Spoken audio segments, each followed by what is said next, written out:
he shoots, he scores, and the crowd goes wild. Have you ever seen thousands of people packed into a stadium for a big game? Think about how the crowd watches intently, cheering and booing in response to every move of the players on the field or on the court. And when something remarkable happens, like that last-minute buzzer-beating shot, they erupt in elation, chanting your name. It's every kid's dream, right? Whether you're shooting imaginary game-winning shots in an empty gym, or wishing you were rich and famous, or growing up addicted to social media, watching your post rack up likes and comments for validation. It's always somehow about attention. We're wired to crave it. Think about this common theme in therapy. I want to be seen. I want to be heard. I want to be felt. But by who and how? What if I told you that you already have an audience that no stadium, no movie screen, no social media following could ever rival? Everything is watching you. Above you, around you, below you, beyond you. Your soul commands an audience of millions and billions of creatures, and your whole world is actually just a stage. Perhaps you can't perceive the commentary because you can't see your audience, and that's because you're human and you're still in dunya. Our perception as human beings is actually very limited compared to the creation around us. Think about an eagle that can see 8 times better than us, meaning they could see a rabbit from 3 kilometers away. You have bees that can see in ultraviolet light, which means they can see patterns on flowers that we don't even know exist. You have cats that can see in light levels 6 times lower than what humans can even detect. And then you have sharks that can smell a single drop of blood in 25 gallons of water. What if we could see, smell, and hear like those creatures? And think about when the Prophet ﷺ says, when you listen to the crowing of the rooster, ask Allah for his favor as that rooster just saw an angel. And when you listen to the braying of the donkey, seek refuge in Allah from the shaitan, for that donkey has just seen a shaitan. He also said that all of these creatures hear the punishment of the grave except for us. Allah spares us out of mercy. I want you to think about how hard it is to function now when we hear the cries of the dying through our screens. Imagine if we could hear the cries of the actual dead from the cemeteries. Think about if we could hear our own family and friends who have passed away maybe shouting from their graves. We would be completely paralyzed.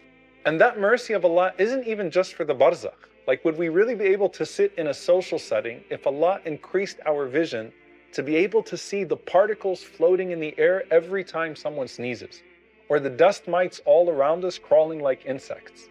So Allah gives us the perfect senses to get to know Him and at perfect resolutions.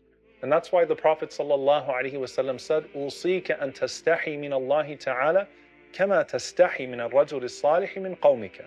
Be shy of Allah like you would from a righteous person from your people. You can see people, and you know how differently you would act if a righteous person was with you 24/7 watching you with a camera, or especially in physical presence. But Allah, who is greater than any righteous man, sees you all the time. And so as you think about the audience of your stage, don't forget the greatest of your unseen audience, Allah. Everyone else in the crowd should be connected back to Allah in order for them to matter to you. Now, what's on display in this great spectacle is not your body or your athletic abilities. It's your soul and what it inclines towards. In the crowd, there are angels that are watching you and cheering you on, alongside devils that are heckling you. You might even have a fan among the angels, but their cheers are not just shouting and clapping, but they chant du'as of forgiveness for you instead. وَيَسْتَغْفِرُونَ لِمَنْ فِي الْأَرْضِ. But there are also the creatures of the jinn, amongst them the shayateen. Some of them have loud conversations right next to you that you can't hear at all. And Allah says, إِنَّهُ يَرَاكُمْ هُوَ وَقَبِيلُهُ مِنْ حَيْثُ لَا تَرَوْنَهُمْ. Surely He and His troops see you from where you cannot see them. And those devils aren't just heckling you from the outside. They flow through you based on how much access you allow them. It's a relentless battle for you. And you have to learn to tune out the noise every day. See, the more you seek Allah subhanahu wa ta'ala, the volume of the shaitan goes down and you can hear the angels prompting you instead. SubhanAllah, imagine being muhaddath, one who is as if he is spoken to by the angels, like Umar radiallahu ta'ala anhu. Whereas most people are mutawaswas, which means they're constantly subjected to the whispers of shaitan. Because just like your social media algorithm changes in accordance with your desires, so does your soul algorithm. So if you're seeking Allah, you'll start seeing and hearing accordingly, and vice versa. And then you'll come to realize it's not just angels and devils. The entire world, from the elephants and ants on land to the fish in the sea, are chanting your forgiveness when you're seeking Allah's pleasure. But as Allah says, لا تفقهون تسبيحهم. You don't perceive how they glorify Allah, or perhaps how they seek forgiveness for you. On the other hand, you also can't really tell how everything from the angels to the insects can become naturally averse to you because of a sin you've committed or intend to commit. That doesn't mean that every animal that doesn't like you hates you on the basis of your sins. All of this just means that just like how in the barzakh, everyone can see your soul beyond your body, there are already unseen elements in this world interacting with your soul as the primary version of you. So for example, your soul has a smell that it emits to other creatures. Sufyan rahimahullah was asked, how do the angels know if a person has a bad or a good intention? And he replied saying that when a person intends to do good, the angels perceive the smell of musk coming out of him. Whereas if he intends to do evil, they smell this wretched odor coming out of him. Even the earth itself, Allah subhanahu wa ta'ala says, فَمَا بَكَتْ عَلَيْهِمُ السَّمَاءُ وَالْأَرْضِ, that there are those who have no heaven or earth to cry for them. But Ibn Abbas radiallahu anhuma said that for the believer, the heavens and the earth weep because of the good influences they would leave behind. He said, تَتْكِي الْأَرْضُ عَلَى الْمُؤْمِنِ 40 صَبَاحًا. The earth would weep over a believer for 40 days.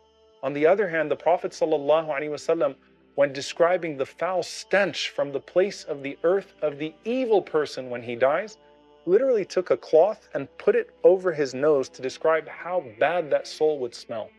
But the fragrance of the believer would spark the curiosity even of the angels in the heavens. They would say, where is that beautiful smell coming from? And yes, they too all witnessed the oppression on earth. Was it not that when Ibrahim alayhi salam was thrown in the fire that the angels waited desperately for the command to put the fire out? And that even the frogs tried to carry water in their mouths to extinguish that fire? But Allah had a plan telling the fire itself to be cool and peaceful for Ibrahim. Did the Messenger of Allah sallallahu alaihi wasallam not say that the angels have their wings spread over Ash-Sham, which is the area of the world most noted for oppression right now? And to the angels, we are not just numbers. You know, subhanAllah, I think of this narration of Imam Ahmad rahimahullah when he was being tortured. There was a man who said, I thought about Imam Ahmad, his patience as he was being whipped and how he showed all this strength in spite of his physical weakness. Then I wept. And then that night, I saw in my sleep as if a voice was calling out to me saying, if only you could see the angels in the skies boasting about him while he was being beaten. I said, and did the angels know of Ahmad's beatings? The voice responded, there wasn't a single angel in the heavens except that it has witnessed over him while he was being beaten. How many angels witnessed the burning of the young Hafiz of Quran named Sha'ban in Gaza? They know what we're going through. Everyone around us does. But do you know who also gets our news? Our loved ones in the barzakh. Sadiq ibn Suleiman al-Ja'fari said that I once did something detestable which I came to regret after the death of my father. I committed a sin, and then I saw my dead father in a dream where he said to me, my son, I could not have been happier when we considered your deeds to be those of the righteous. However, I was highly ashamed of you on one occasion. So do not disgrace me again in front of the other believers who are also dead. His neighbor said that every day after that, we would hear Sadaqah making dua from his home every single night in his qiyam. O rectifier of the righteous, O guide of the misguided, and O merciful to the sinners, grant me a beautiful return to you from which I never return back to what caused me shame. In one narration by Anas radiallahu ta'ala anhu, the Prophet ﷺ said, your deeds are presented to your close relatives who have passed away. If your deeds are good, they celebrate. And if they're not good, They say, Allahumma la tumithum hatta tahdiyahum kama hadaytana. Oh Allah, do not cause them to die until you have guided them, just as you had guided us. This is the wish of the righteous before us. And our news reaches them without the propaganda of the devils. And I wonder how the news of the free Palestine and Al-Aqsa will be received by all of the shuhada before, inshaAllah. I wonder how happy Khadija radiallahu anha was to hear about Fatih Mecca. And I also wonder how the Prophet ﷺ feels about our efforts, or lack thereof today. It's narrated that Abbad ibn Abbad once visited Ibrahim ibn Salih rahimahullah while he was the Amir of Palestine. And Ibrahim said to him, advise me. So Abbad said to him, your deeds are presented to the dead, and amongst them, the Prophet ﷺ.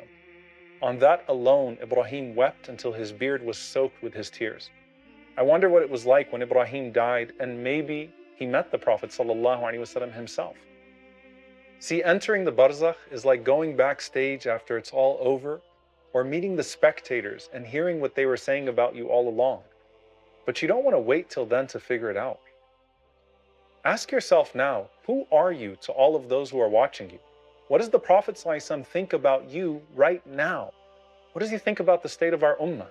Is it the angels who boast about you, or the devils who boast about what they've done to you? And what do the dead say about you? What have your loved ones who have preceded you into the barzakh heard about your deeds? Do they have a different opinion about you than all of those around you now? What's your reputation in a realm you have yet to enter?